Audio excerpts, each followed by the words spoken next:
Bonjour, protection fonctionnelle, statut de l'élu, que retenir des deux textes à venir?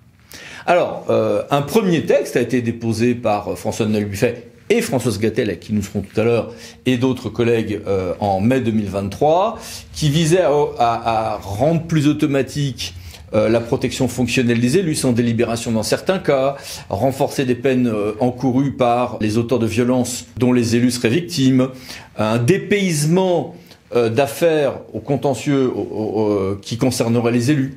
Ça existait autrefois, puis ça avait été annulé. Bon, voilà, on l'a rétabli. Ça s'appelait le privilège de juridiction à l'époque. Et puis, il y a eu tout un débat sur le point de savoir si on devait avoir un délai de prescription spécifique pour certaines injures ou diffamations touchant les élus. Les parlementaires qui le souhaitaient ont rebroussé chemin, mais ça reviendra sous une autre forme, plus acceptable, je pense, dans un futur texte a priori. Et puis, toute une série de choses. Alors, au jour où j'enregistre cette vidéo, j'ai pas encore le texte définitif. Donc, je vous ai affiché ici plein de choses, mais qui sont sur les versions que j'avais et qui ne sont pas la toute version définitive, mais normalement, c'est à peu près ça. Et puis, il y a un autre texte sur le statut local qui a été signé par la sénatrice Gatel et d'autres élus transpartisans avec beaucoup de choses. Alors, il y a des choses sur le droit à congé maternité pour les élus à la suite d'une demande évoquée par la maire de Poitiers, mais il existe déjà un régime, mais bon, qui posait des problèmes et qui est incomplet. Et puis surtout, beaucoup d'autres choses, la valorisation des acquis de l'expérience. Un grand nombre de protections sont envisagées. Plutôt que de vous résumer tout ceci, j'ai préféré carrément demander à la primo-signataire de ce second texte et co-signataire de l'autre ce qu'il y avait à en dire. Madame la sénatrice Gatel, merci d'être avec nous. Bonjour maître. Eh ben, première question, madame la sénatrice. Abordons le premier texte, celui sur la sécurité des élus locaux et la protection des maires. Quelles sont vos réflexions, vos joies sur la future naissance de ce bébé qui est le vôtre, peut-être aussi vos regrets à ce sujet? Ce texte de la protection des élus qui vise à la renforcer a été validé en commission mixte paritaire. C'est une excellente chose puisqu'il vise à renforcer la protection des élus suite aux nombreuses agressions dont ils sont victimes et notamment à aligner les peines sur celles qui sont encourues en cas d'agression sur des personnes publiques. Donc ça, c'est une excellente chose. Il y a aussi l'aggravation de certaines peines.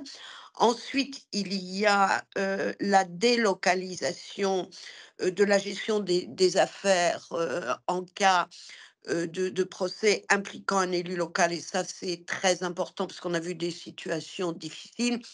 Donc, je trouve que c'est un très bon texte qui ne met pas l'élu au-dessus des lois, mais qui le couvre dans l'exercice de ses mandats, parce que nous savons aujourd'hui combien les élus sont victimes d'agressions. Alors, il y a un point qui nous pose une petite difficulté, où là, on a eu un désaccord entre le Sénat et l'Assemblée. Nous avions au Sénat, de manière unanime, avec le soutien du gouvernement, voté une disposition qui rallongeait le délai de prescription pour les injures sur les réseaux sociaux, parce qu'il faut parfois un petit peu de temps. Et nous avions été extrêmement neutres, je dirais, puisque notre disposition visait l'ensemble des personnes qui pouvaient être concernées par ce type de diffamation.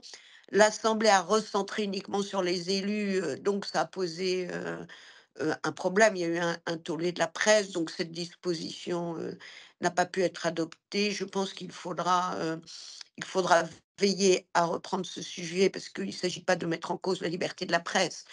Mais quand vous n'avez que 3 mois pour porter plainte en cas de diffamation sur les réseaux sociaux, c'est franchement très court. Donc nous sommes plutôt heureux que ce texte du Sénat, qui était porté notamment par le président de la commission des lois, soit adopté. Je pense que le renforcement de la protection des élus atteste du respect de la République pour ces élus et peut contribuer à atténuer le découragement très fort qui existe aujourd'hui chez les élus et sans doute les candidats.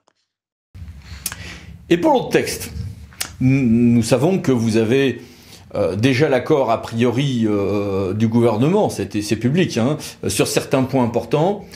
Résumez-nous, si vous le voulez bien, ce que vous proposez en peu de minutes.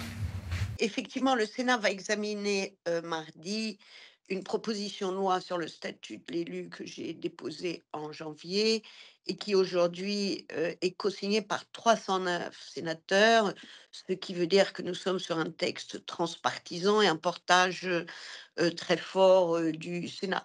Ce texte vise enfin, je veux dire, vraiment à faire survivre la démocratie, en ce sens où nous craignons qu'en 2026, le découragement soit tel qui tue l'envie pour les élus, pour des candidats de s'engager parce que c'est compliqué, parce qu'on se fait agresser, parce qu'on n'a pas de capacité à agir. Donc nous avons trois axes, et la facilitation de l'engagement des citoyens en permettant à des citoyens, quel que soit leur âge, leur catégorie socio-professionnelle et leur sexe, donc je pense aux étudiants, je pense aux femmes, mais aussi à des citoyens handicapés, de s'engager avec des conditions d'exercice faciles.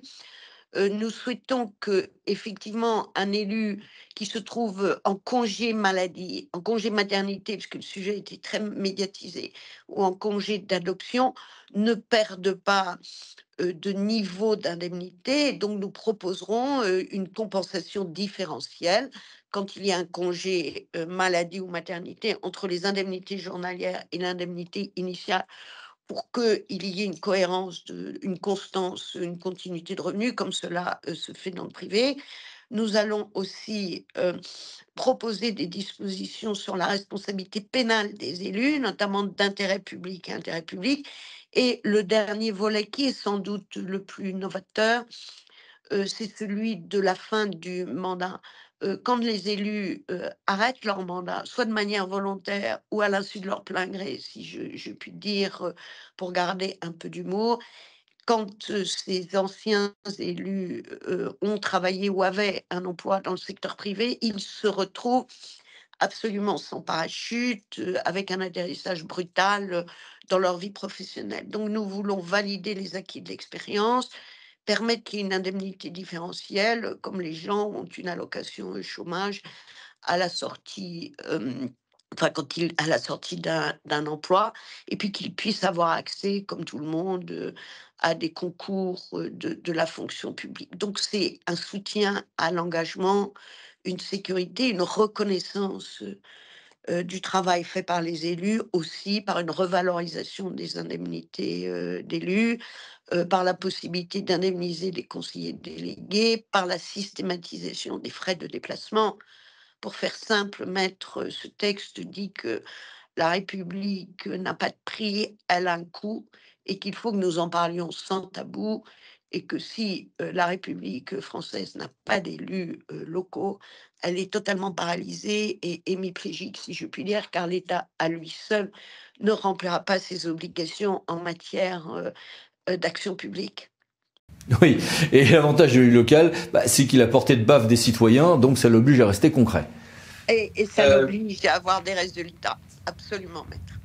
Bien, merci beaucoup, madame la sénatrice. Merci, maître. Au revoir. Et merci à vous. À bientôt pour une nouvelle vidéo, les 10 minutes juridiques, parlant de associés pour VK. Pensez à vous abonner, c'est par là. Merci, au revoir.